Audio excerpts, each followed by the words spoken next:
Hello guys, how's it going? My name is Dalaran, and in today's video we got more updates for patch 9.1, more class changes from the PvE as well as the PvP side of things. For the PvE side, we have class updates in terms of raid utility. For example, the Death Knight raid utility that's super good, that makes Unholy and Frost a must-have in just about any dungeon and raid group, Anti-Magic Zone has taken a bit of a nerf. In this video, I want to take a closer look at what this nerf might mean going forward for Death Knights in PvE. We also got new updates to more Honor Towns as Blizzard is continuing the Honor Town refresher of patch 9.1. We got some Honor Towns removed, but also brand new ones added. And in today's video, I want to take a closer look at those Honor Towns as well to let you guys know my thoughts on the feasibility and viability of some of these new additions. Anyway, let's jump right into the video with the biggest heartbreak for Death Knights imaginable.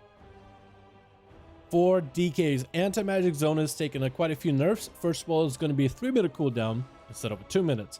It'll be an 8-second duration instead of a 10-second duration, and now it will have a cap of just how much damage it absorbs. It still is a 20% DR until an absorb limit is reached, and the absorb limit is determined based on a Death Knight's health, scaling also with versatility.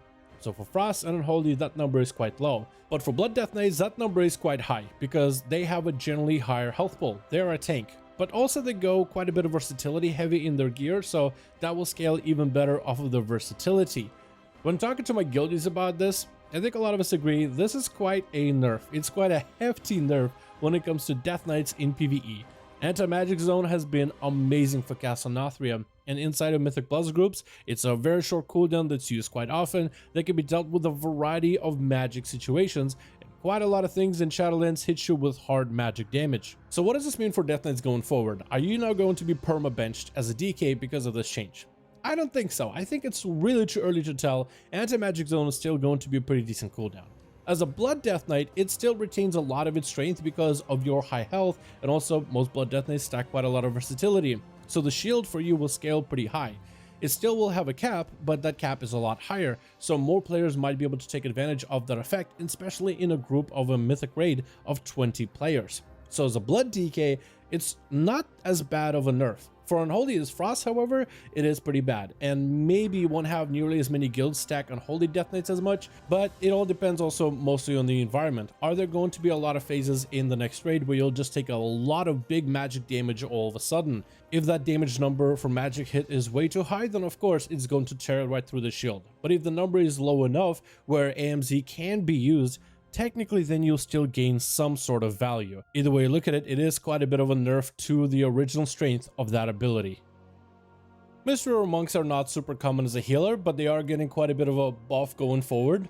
Abilities like Tiger Palm, Black Eye Kick, Rising Sun Kick, and even Spinning Crane Kick are getting quite a bit of a buff, allowing them to do quite a bit of melee damage as long as they can hit the boss. Abilities like Envelop and Mist are also getting reduced in mana. Revival is nerfed in 10% healing. However, Revival will now work off of your mastery Gusts of Wind. So anything that scales off of your mastery, Revival will now benefit from it, which I don't know how good mastery is for Mistweaver, but it could have some decent scaling going forward.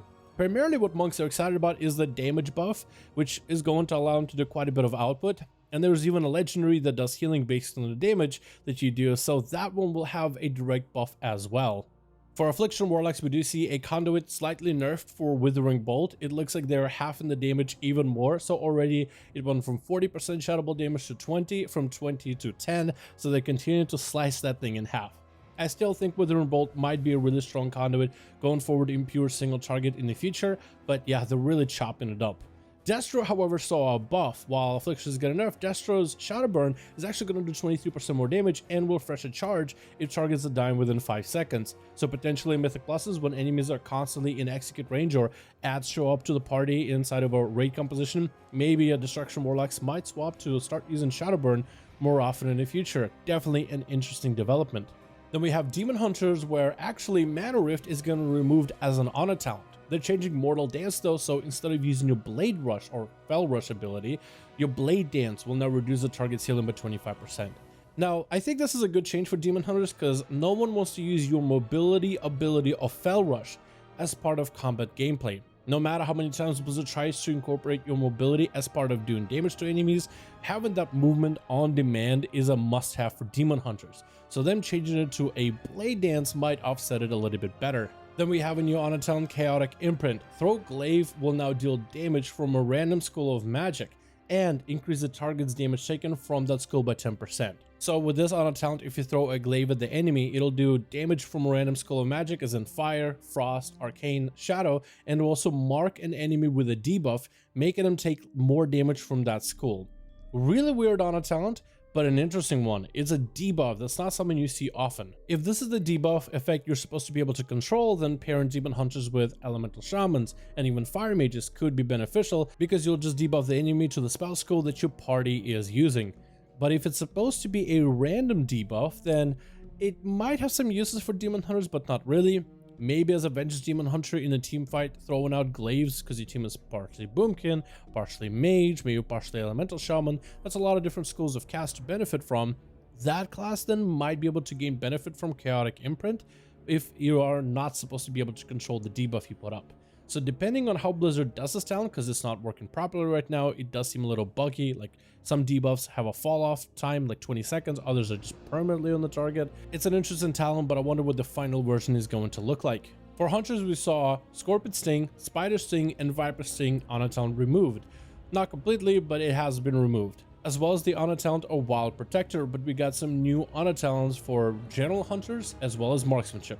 For BM Hunters, we got a change to the Beast Within honor talent, where it'll now inspire with Bestial Wrath nearby allies to have attack speed increased by 15%, also providing immunity to fear and horror effects for group gameplay.